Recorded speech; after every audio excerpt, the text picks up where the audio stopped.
Well, hey there, my friends. Welcome to the Creative Shop Talk podcast. Before we jump into today's really cool podcast, I have an incredible guest for you today. I just want to remind you that we are jumping into our fifth annual holiday boot camp inside my retailer's inner circle. What is the Holiday Boot Camp, you ask? Well, the Holiday Boot Camp is a fantastic program. It's our fifth year doing it. It gets better and better every year. And we're going to help you together. We're going to plan out your holiday marketing, your holiday goals. We're going to put all of that together now in August and September before it gets all crazy pants. We want you to be able to have enjoy the season and actually take the time to do what you do best in serving your clients and that type of thing instead of running around with your head cut off. So if you ever find yourself winging it, if you ever find yourself overwhelmed with doing all the things at the last minute and social media and marketing and all the things, trying to create your events, and if you feel like you're missing things personally and in your business, we're going to plan that now when it's a little bit quieter and we're not so crazy pants. That actually is one of the biggest game changers for me when I first started doing my business. When my business turned around, it was because I put this plan in place way back in the day inside my shop, and now I teach it to others.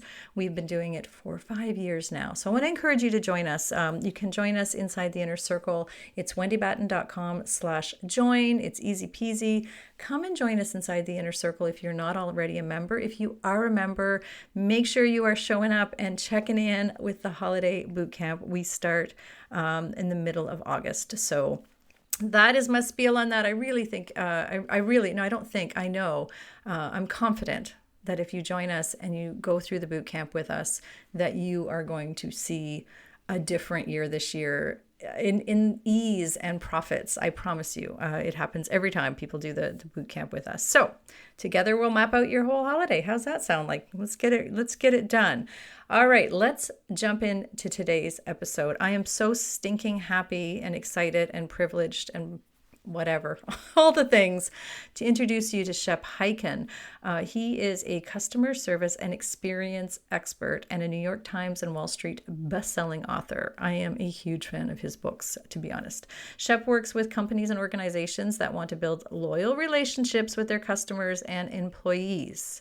See why? I love that. It's all up my alley. His articles have been read in hundreds of publications, and he's the author of 8 books, including his newest book, I'll Be Back: How to Get Customers to Come Back Again and Again. He's also the creator of the Customer Focus, a customer service training program that helps clients develop a customer service culture and loyalty mindset. Now, do you see why I love him so much? This is right up my alley. I am a big fan of Shep, and his newest book is something that a lot of my members inside my inner circle have been reading. We've had discussions about it, and I am so honored to have him here today. We also, Shep shares some great takeaways. It's just a great conversation. I could have talked to him all day, but I was trying to be, nice. So I hope you enjoy this. I know you will. I really want to encourage you to listen to this right through to the end. He shares some really big nuggets at the very end and some great takeaways. And yeah, let's get to it. I'm excited for you all to be introduced if you don't know Shep already, and to listen to our conversation. So here we go. Without further ado, put your ear pods in and let's go. Hey, Shep, I am so excited to have you here on the Creative Shop Talk podcast. Welcome.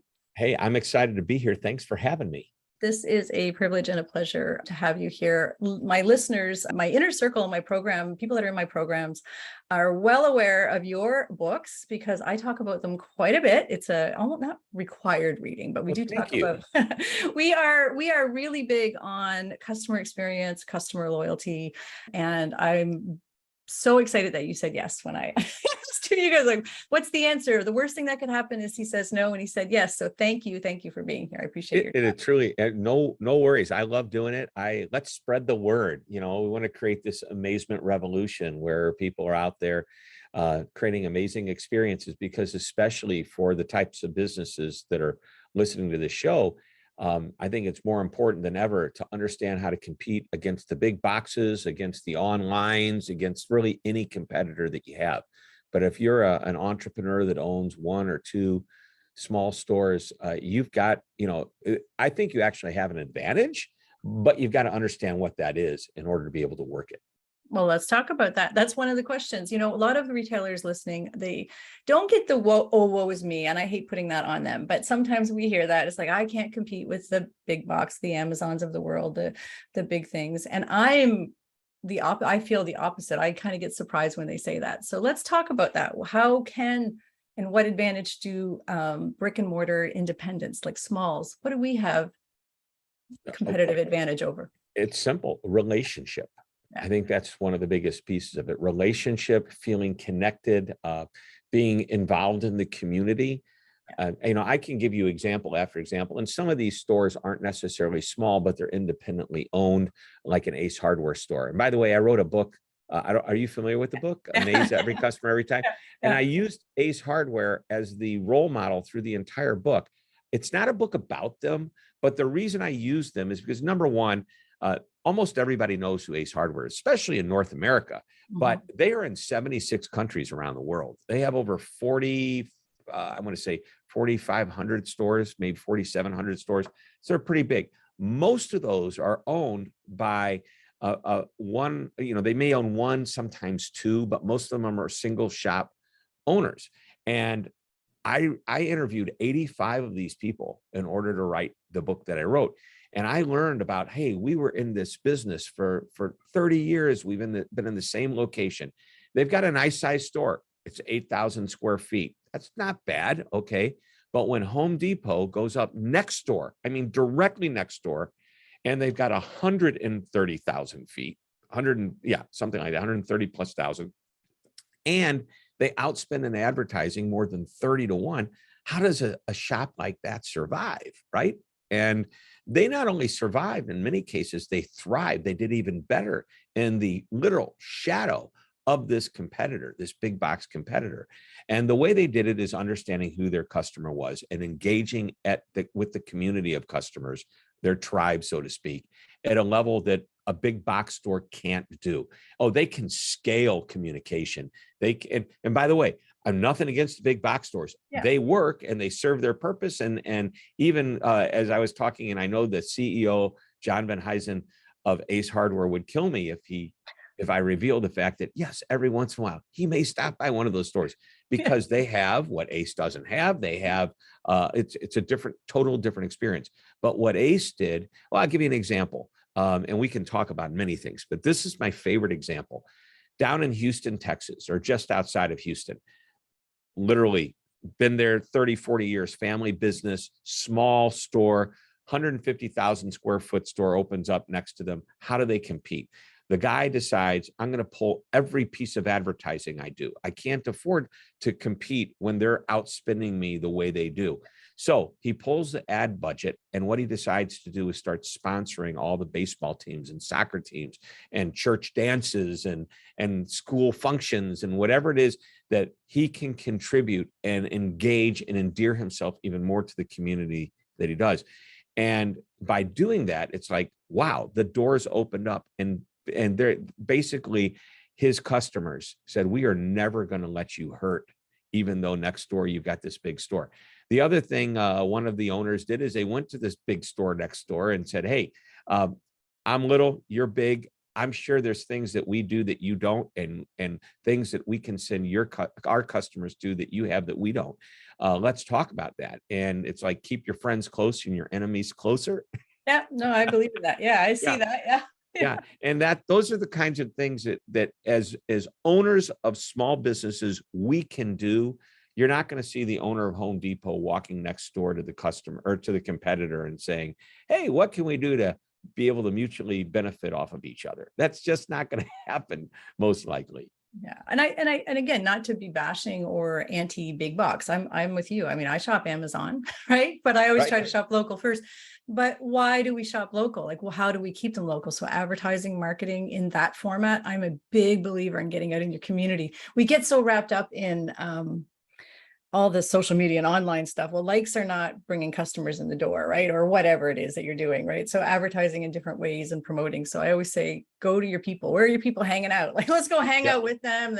Even going to the local bank with your logoed bag on, and actually going into the bank, talking to the tellers, talking to people. Like, I'm a big believer in marketing by feeling and emotion and connection, right? So that's Right. And you can important in small town, right? That's really Yeah, important. you can do some of that in social media. I believe that you engage your tribe and you actually don't just post something. Right. I'm writing an article. I'm trying to remember where it's going. It might be going into Forbes in the next week or two. And I say we need to stop calling it content marketing. Yeah. We need to call it a content experience. Right. And the difference is we put something out there that's interesting to our people and just post. That's advertising and marketing. Yep. But if you get an engagement where there's conversation about something, well, that's an experience. So we want to create the content experience. We start what looks to be like content marketing, but as soon as people start reacting, engaging, making a comment, we don't just sit there and like it. We engage with them and we respond. And again, we're small, we're nimble. We should take the time to do that. How much time does it take? I know I'm very lucky. I have a small team, and my job is to create content and to respond to content. It's not to post and activate, which means that a couple of times a day, my assistant will send me a list of anybody that's reacted and needs a comment from me. It doesn't matter if it's in Twitter, if it's in Facebook, if it's on LinkedIn. I will actually, I see what it is and I respond appropriately. And I don't actually post it to the Facebook, LinkedIn account. I just send it back to her and she activates it. So it allows me to get a consolidation of it all. That saves me a tremendous amount of time. And so if you have somebody that can kind of help you with the technology side of it, the posting and the operational side, you can free yourself up to focus on really engaging the right way, creatively and conversationally with your customers. Well, and it keeps us in contact with what they're saying, right? Like, Yep. for customers are like, oh my gosh, I love that lavender, paint that you're painting it. So yeah, I'm a big believer in that as well too. I mean, we have actually, it's really funny. One of the probably most engaging content I've ever done. And I was on Facebook Live when it first came out. I didn't even know I don't know. I was an early adapter apparently, but I didn't know that. I like to talk. So I like to share and talk. And Do you really? It's hard to tell.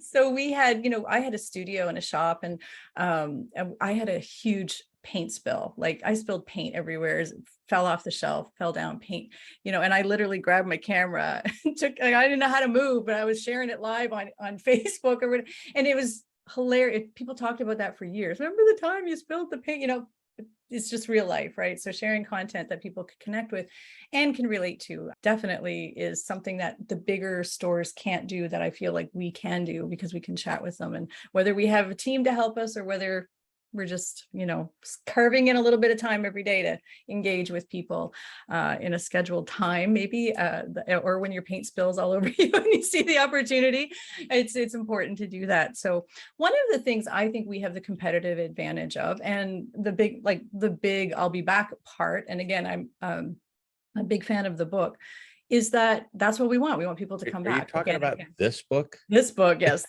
I'll be back. I'll be back. Yeah. And actually, real quick, you say it kind of with that Austrian accent, like Arnold Schwarzenegger would have said it in The Terminator. Yep. And it has a little Terminator feel to the font. But I'll be back, subtitled How to Get Customers to Come Back Again and Again. When I started with the title, until I started writing, I had all this in my head, what I wanted to do. So, okay, it's time to get serious. About 3 sentences into my outline, I said, wait a minute, who made this line famous? I'll be back. Arnold in The Terminator. So while it really it references Arnold Schwarzenegger in the movie, it really is not about that at all. But it is. Isn't that what you want your customers to do? Is say I'll be back and then actually come back? Because by the way, there's a difference. Saying it and doing it are 2 different things.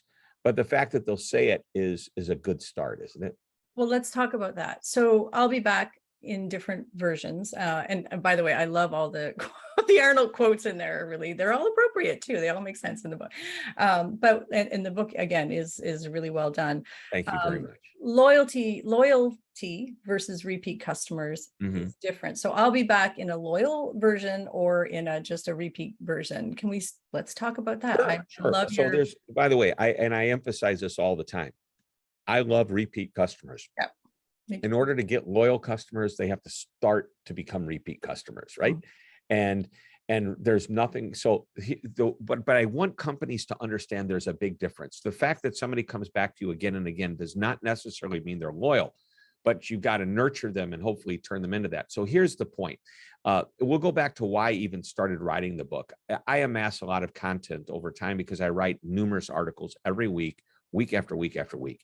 And it was time for me to think about the next book. I happened to be working with a client who was in the salon industry. They cut hair. I can't believe they actually hired the bald guy. I talked to a bunch of salon managers, and owners. So I had a big audience, and we talked about what was important as far as measurement. This, by the way, is in the book. We talked about the most important metrics. Is it Net Promoter Score, which is on a scale of 0 to 10? What's the likelihood that you refer us to somebody, hence promote you? And they call it NPS, customer satisfaction, CSAT, any type of score and ranking to let you know how you did. And my comment was, all that we learn from all of these rankings is a history lesson. It's what happened yesterday or last week. It's not what's going to happen tomorrow. Now, we learn from history and we use history to create the right experience for the future. But what I really want us to focus on is not just the history, but the actual behavior. Does the customer come back? And if they come back, I want to measure the cadence of the comeback. So in the hair salon business, it's really easy. I don't know if you go somewhere to get your hair done, but I'll ask, how often do you get your hair done? Every 5 weeks. Every 5 weeks. So your cadence is every 5 weeks. If you go 7 weeks or 8 weeks without stopping in, will your salon stylist, whoever it is that does your hair, will they reach out to you and say, hey, is everything okay? I missed you. Right. No. Right. Yeah. So they may or may not. But the point is, in that business, they want to watch the cadence of that customer. If they know you're every 5 weeks, you're going to show up about 10 times a year. And if we don't see you 10 times a year, what are we doing wrong? Where are you going the other times? Right. What caused that? So we want to identify the behavior. Now, what our goal is to move the first time or second, third time customer into becoming a regular customer. And regular means different things to different types of businesses. Yeah. And hair salon, you've got to come back on a regular cadence because your hair gets long. But somebody that owns an art store, perhaps art supplies, are they coming in on a regular basis? And you kind of know who they are, and you can keep track of them through whatever program that you're using. So I then refer to them as a repeat customer until we know for sure why they keep coming back to us. So what's the reason? Is it because we're the cheapest in town, lowest price? Or is it because we're the closest to you and the next closest competitor is 5 miles away? What would happen if that competitor moved on the other side, closer to your customer? Would the customer still come to us? All of a sudden, that repeat customer becomes a non-existent customer because we didn't understand why they were coming back. But Right. if we understand that the only reason they come back is because we're close to them, we have to work to make something else a reason that they would come back. Maybe it's your pretty face. Maybe it's my handsome demeanor. Maybe it's, my charm and personality. Maybe it's my knowledge. Maybe it's the fact that I make you feel really good when you come in here. I feel there's a connection. So loyalty is often, it comes from great customer service plus confidence, potentially equals repeat business, if not even loyalty. But what we want to do is create that trust level. That's where confidence comes in. And when you get to that point where there's trust, that's your emotional connection. And so I know I'm going on and on in this, but it's really important to understand the difference between repeat business and loyal business. One other thought: if you have like a loyalty program, let's the simplest one. You come in here, you buy my sandwich. The 5th time you come in, the 5th one's free. Okay. People say, oh, that's my loyalty program. No, it's not. It's a discount program. It's a marketing program, because basically what you're saying is that on the 5th sandwich, it's free. That's like a 20% discount across the board. And you need to recognize is that if you took away the card and didn't give it out, would people still come back at the same frequency? If the airlines took away their frequent flyer miles, would customers remain loyal to them even though there's no perk anymore? So find out what drives loyalty beyond material perky things. When I say like loyalty perks and incentives, because that's where you're going to find your true loyalty. I could not 100%. I'm 100% in agreement with that. I have a really hard time, and there's so many listeners. And if you're listening right now and you're like, well, I have a punch card. I have a punch card. That's what you're like. Punch card's fine. That's a repeat customer strategy. And it's a great strategy. And do not give that up. And please don't misunderstand. No, I am totally about repeat business. Okay. But the next level is loyalty.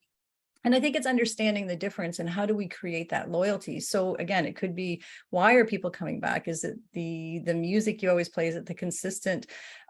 Is it the consistency? Is, like you just said, is it the knowledge? Predictability and consistency. The one thing, another advantage I believe that small businesses that might, brick and mortars have is we have the knowledge of our products, and we actually we care about them. And I believe that probably is one of the things Ace has up their sleeve too. They probably have the plumber in the plumber department. You know what I mean? Not a random teenager, right? So nothing wrong with random teenagers, but you know what I love random teenagers. Yeah. I also love the plumber when I need a plumbing plumber or electrician. Right. By the way, Home Depot, Menards, and Lowe's, they all have those plumbers and electricians. I always say, if you want help in those stores, go look for the old person. Oh yeah, go look for the old people. Yeah, chances are they did what it is that you. That's actually what I say. But even our teams inside. So I think that you have to again identify what it is that's making people loyal. But a lot of retailers, I think, a mistaken customer service. Well, we're really nice. We're really nice. We're really nice, and but there's so many different layers than that. And it's watching your customers' behavior, I think and I've heard you mention this before and I've read it. Behavior is really what we want to watch, right? Like, and we want to measure. Is that an accurate statement or? Yeah, no doubt you want to do that. But by the way, there's a chapter in the book, I call it the shortest customer service speech in the world. And it's 2 words long. And it's the short version of it is I was supposed to have 40 or so minutes to speak. Because everybody ran late, I only had 2 minutes left. And the client said, you don't need to go on. I go, no, I've got an important message. And I came on and I said, I'm going to give you the shortest speech in the world. Here it is. Be nice. And I started to walk off and I stopped. I said, but hold on. I've written 8 books about how to be nice. Be nice is simply a foundational piece of everything. Beyond that is really the experience and how you create it. But it starts with being nice, because if you're not friendly or nice, the number one, we do a customer service research every year. We interview over 1,000 consumers weighted to the census of the United States. So we've got age, gender, ethnicity, geography. And we find out what is it that makes you want to come back. And the number one reasons people want to come back are friendly and knowledgeable. Okay. And by the way, the number one reasons people don't come back is because apathy is and I use that word to kind of describe not so much unfriendly, but not caring. So this is what amazes me. When I first started my business in a long, long time ago, I would read all the studies that were coming out. The Technical Assistant Research Program, TARP, came out with a study on consumer behavior. And they said that more than 70% of customers leave for only one reason. But out of 100% of your customers leaving, more than 70% leave because apathy from one employee. Somebody didn't seem to care. Wow. And this is why it's so important to make sure you hire the right people and train them on the behavior that you want them to do when it comes to customers. And that is, first of all, care. Be nice and care. Be friendly, care. And you know what? Next is be knowledgeable. So we need to train people properly. Those are the top reasons customers will start to want to come back. And by the way, being amazing isn't about being over the top and blowing people away with the most incredible service ever. Being amazing is simply a little better than average all the time. What does a little better than average look like? You used my name. Once you found out my name and you remembered me when I came back. That's not amazing, but here's what people say. They're always so friendly. They always remember me. They always get back to me when they say they will. They always have the information when I have the answers to my questions. The word always followed by something that's probably expected anyway is what makes companies and people amazing. It's not about, by the way, you will have those chances to go over the top one day when there's a problem and fix it. But you don't want to wait for those rainy days, so to speak, to have them fall in your lap to make a great impression and get that customer come back. So foundational, be nice, create a consistent experience where people will say always followed by something positive.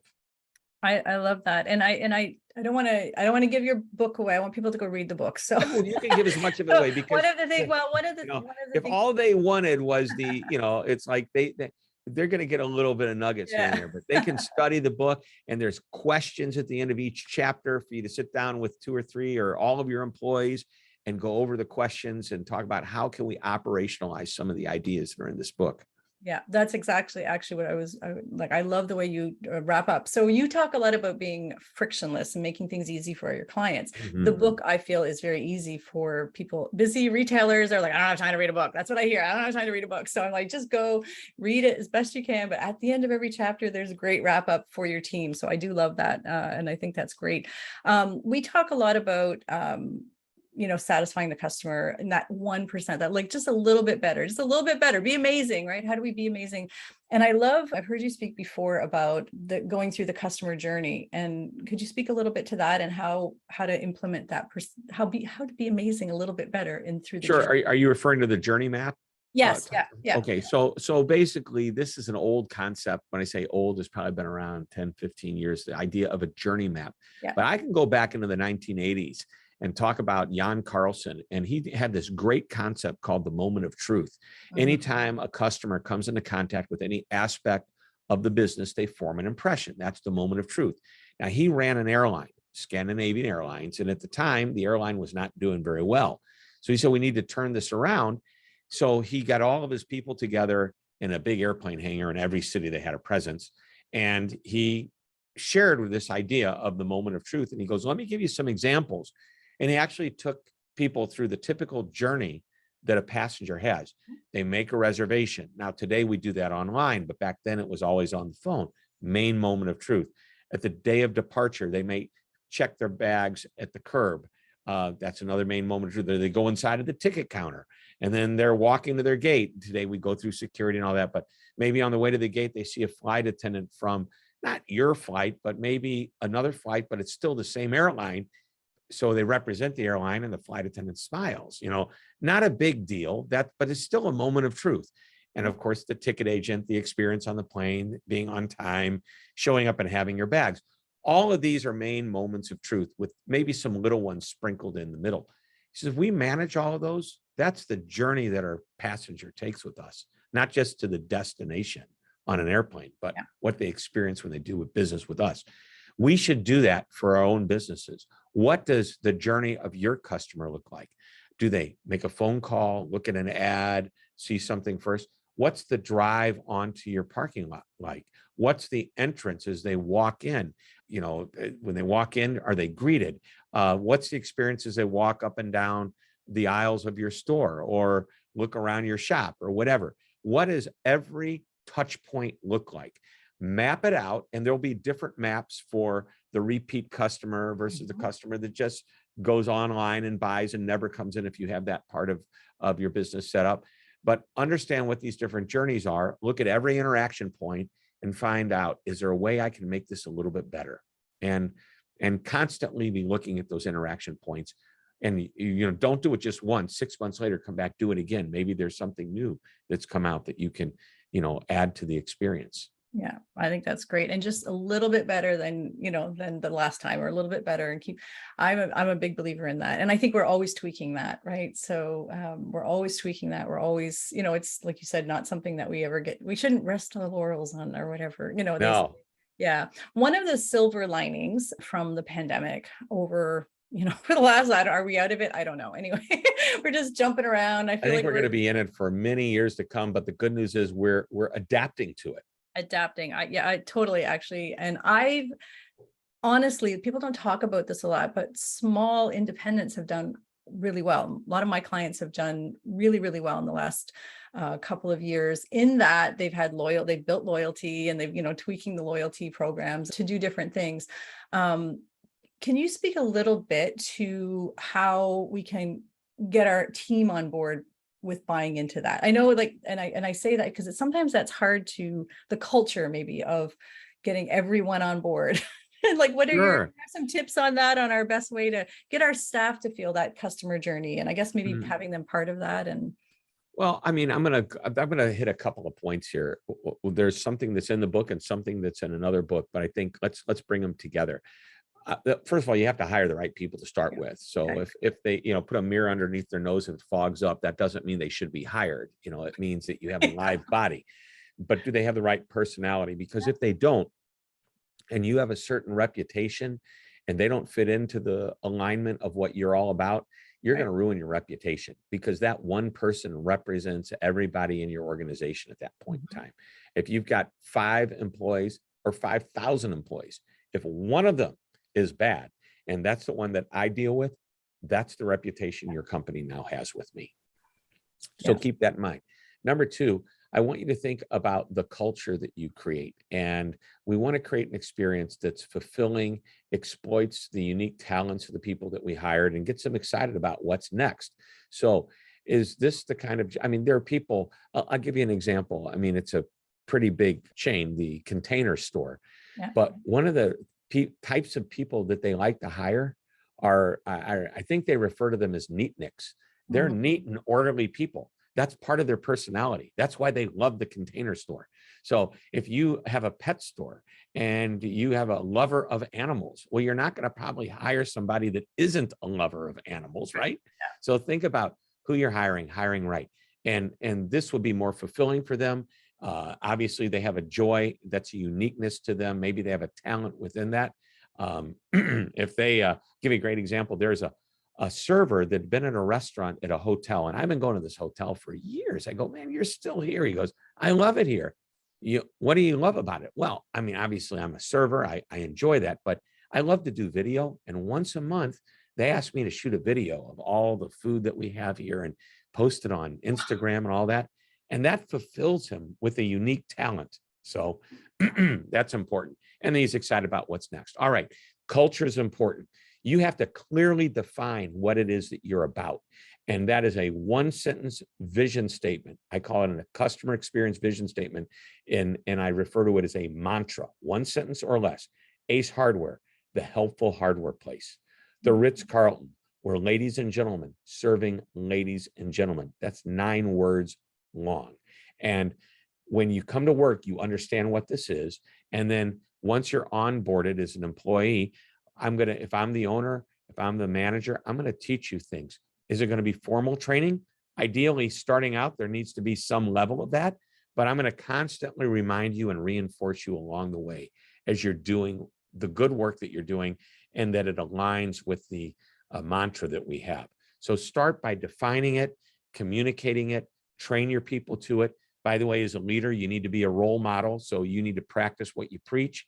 You need to defend your culture if somebody's going out of alignment. And if they're doing a great job, you need to celebrate it and let them know. That's fantastic. Really, really great. Thank you. So if there's one thing we can take away as we wrap up, because I promised you I would honor your time today, and I so appreciate your time. One thing, one action item that my shop owners can take away that they should do right now. Take Is this your idea or my idea? your idea. Okay, buy the book. No. Buy the book. Yeah, yeah, I know. I love it. That's great. I agree, So, actually. I am on board with that. well, I think we've talked about a number of things Yeah. that you can do, but I want to throw out a couple of ideas. Number one, customer service or customer experience. It's not a department, it's a philosophy, Yeah. and it needs to be embraced by everybody. So keep that in mind. Number two, it's everybody's job. Even if somebody doesn't see the customer, maybe you've got somebody in the back that does nothing but unbox things that are coming into your back room for shipping. Maybe they buy their storage. They need to recognize where they fall into the customer experience. If I'm in the back packing a box up to be shipped out and I don't pack it properly, and the customer gets it and it's damaged en route, you could say, oh, it was the carrier's problem, they damage it, or it wasn't my problem. I impact that customer's experience regardless of what I do. Make sure everybody knows that they're on the right page. And I guess a good point is what I call the awesome responsibility. We'll end with that. And that is, at any given time, and I kind of mentioned this, if you have 5,000 employees and only one of them is bad, and I get that one, that person is who represents my brand at that point. That's my reputation. So we need to make sure that everybody understands that their awesome responsibility is to recognize that at any given time, they are your brand. They're the, your reputation, your name, the brick and mortar, they're everything about you. So when a customer interacts with that employee, they need to understand this incredible responsibility that you've given them, that this trust that you've given them to carry your vision, your reputation, and your brand forward. That's awesome responsibility. I love that. The awesome responsibility. That's fantastic. So thank you so much. Where can people find you? Where's the best place for us to send people to find more Shep? Yeah, Hyken.com, Hyken. Sign up free. You'll get my research report, which I think you'll find a lot of interesting facts and some great data on why service and experience is important. Plus, there's some humorous ones. Did you know that I believe it's 48% of customers would rather go to the dentist and call customer support? Wow. That's really great. That's a great advice. Actually, I love the report. So we will have that attached. Thanks. And you'll get my newsletter, which has a cartoon every week and a lesson on customer service. And then you can just bounce around and look at video, and there's all kinds of things. If you want to buy the book, just go to Amazon. We love it when you go there. That's great. So yeah, and your newsletters are fantastic, by the way. Thank you. Shepherd letter is really good. So I love it. I really appreciate your newsletters. There's not many that I read every week. So there we go. How's that? If nothing else, take 7 seconds to look at the cartoon, and that is enough. Yeah, because it's fun. I agree. You do a great job with that. So thank you so much for your time and attention today. I appreciate you taking time out of your business. It's my pleasure, Wendy. Thank you very much for having me. Thank you so much, Shep. Appreciate you.